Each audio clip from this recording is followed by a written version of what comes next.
Hello, everybody, and welcome back to the Knowledge Broker podcast.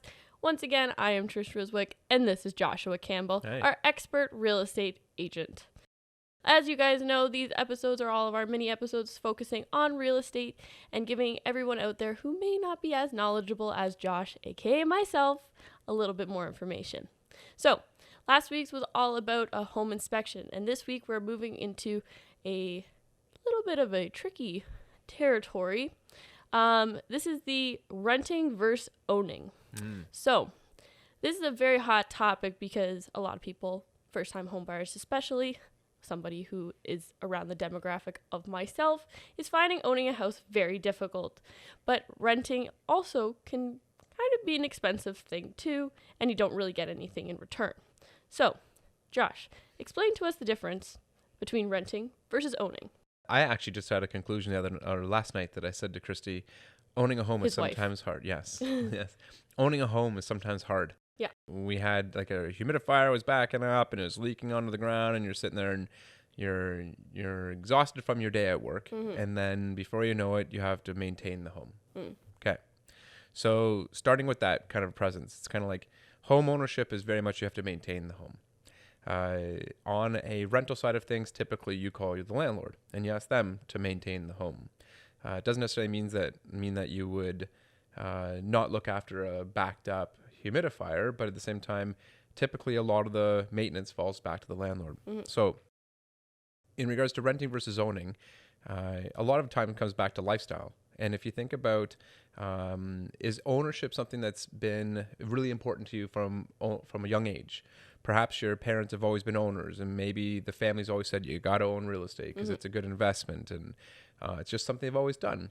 So potentially home ownership is something that's ingrained in you before you've even thought about owning a house. Yeah. On the other side, perhaps your family's always rented, and they've always thought that renting is the best way because it's a little bit more affordable. You don't have to do the maintenance side of things, and it gives you flexibility to be able to move from one house to another house without having to go through a real estate sale. So, I mean, there's lots of differences between renting and owner, but if you come back to something that's commonality is price. If you think about owning and renting, in the greater Toronto marketplace where we live, right now, owning and renting is quite similarly almost the same price on a monthly payment. On a monthly payment purposes, if you were to own the same house that you could rent, call it $2,300 a month, it'll probably cost you $23 to rent and $23 to own. The difference between owning and renting at that point in time is that the owner would have to come up with typically 5% minimum to buy, or 20%. So if they're buying a house for say $700,000-$800,000, they're going to have to come up with between $40,000 and $160,000 to get a mortgage.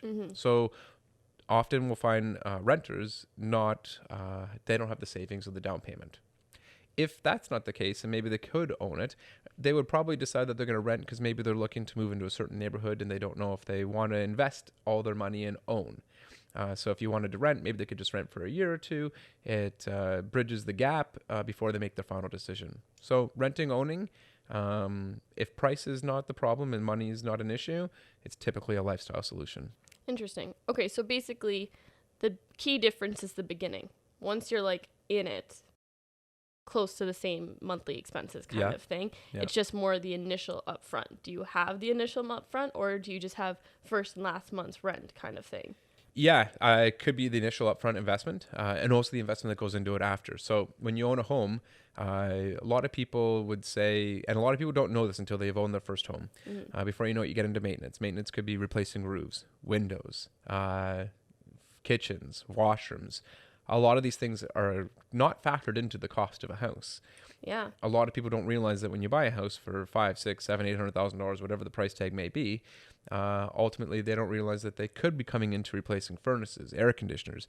These things have to be replaced. You can't just go without a furnace unless you have a wood stove in the house, or if you plan on making a small little wood pile. Fire every night. So I mean, knowing that you're going to have you have to have a slush fund of several $1,000s a year to maintain a home. That's something that a lot of people that are renting aren't necessarily comfortable with.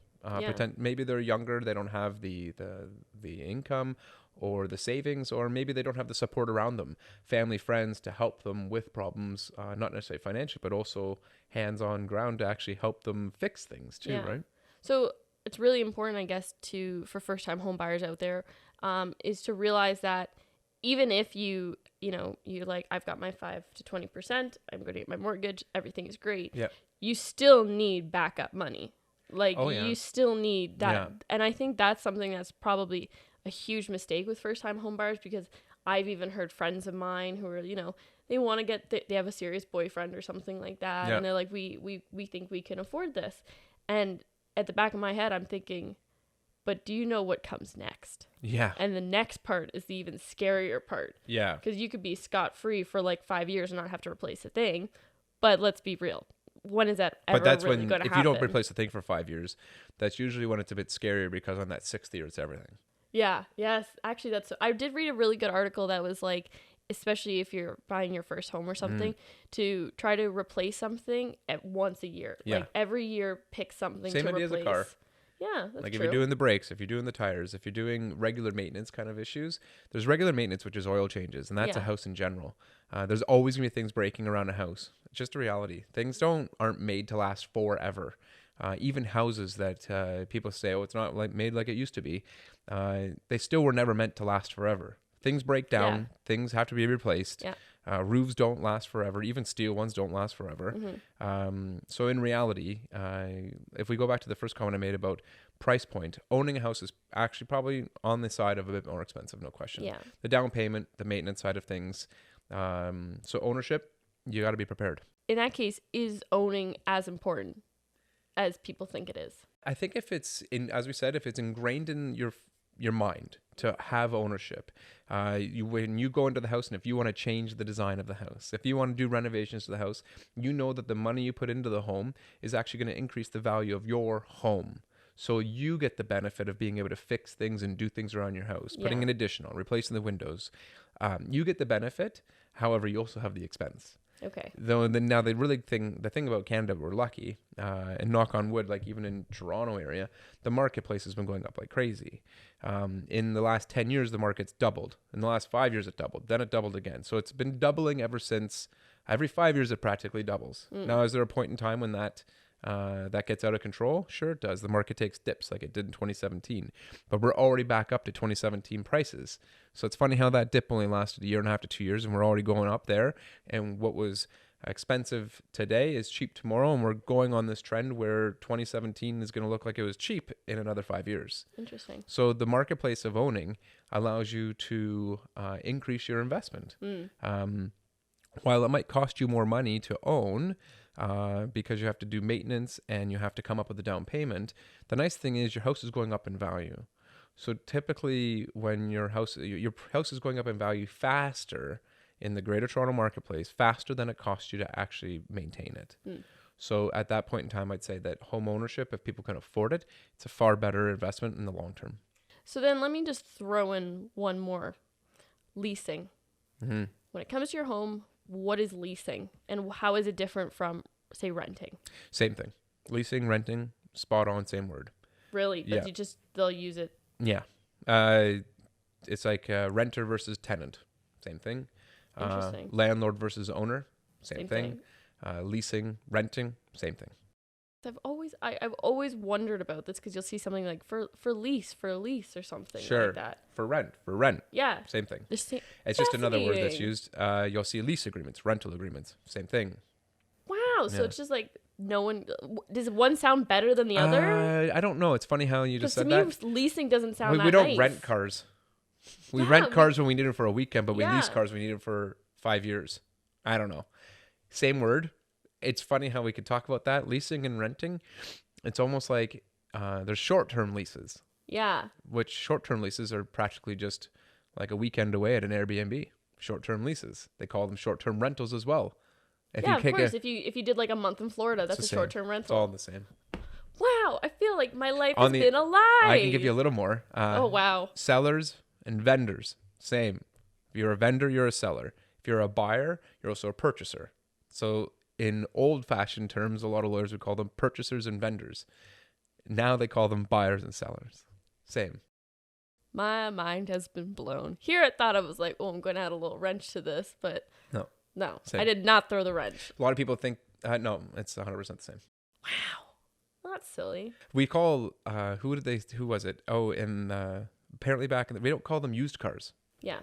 These, the really fancy real estate agents call them resale homes. They don't call them resale cars. I've always wondered that because I'll see I don't know. it'll be like new construction or resale homes. And I'll be like, what's resale? What's resale? Someone's owned it before. It's a used home. Yeah, but most homes are used. Sure, so you think you're like, well, why would you need to describe it as such? But then we call them used cars, not resale. I don't know. Wow. What a complicated web this real estate world is. Kind of funny. Okay, so in that case, I want to also jump back in time. So, like I said, renting and owning, it's kind of like a 50-50 thing here. Like, well, maybe not 50-50, but like it's a lot of people... more expensive to own. Yeah. However, the renting equity and the investment, the real estate investment side, probably, I would almost say, like, I haven't done the statistics, but in my career, definitely has outweighed renting. Okay. Renting gives you flexibility, but not the amount of money you probably make on the investment side. Yeah. So then flashback, like say 15 years ago when you started getting into real estate. Yeah. What was renting versus owning like back then? Renting would have been far more affordable. Now, to give you an idea, I sold a townhouse in Newmarket for $225,000 back in the day. Mm-hmm. But interest rates are a bit higher than they are now. Renting then was about $1,300. So fast forward to today, that same house now is renting out for $2,700 more, 15 years later. But the house is now worth $600,000. So if you do the numbers, if you bought that house for $225,000 and you held on to it for 10 to 15 years, you've now made another almost $400,000. So $400,000. The person that was renting it for about $20,000 a year. So he had that for 10, 12, 14 years. Even at 15 years, if you had 15 times $20,000, that went up by 300. You still are ahead to own. So if that house went up by almost 400, to rent it was 300. The neat thing is the person that owned it, and this is the investment side, had their mortgage paid for by the renter, and then they were able to accumulate the value. And then when they put the money into that house over the last 15 years, they've probably only had to sink in about $15,000 or $20,000. You're ahead.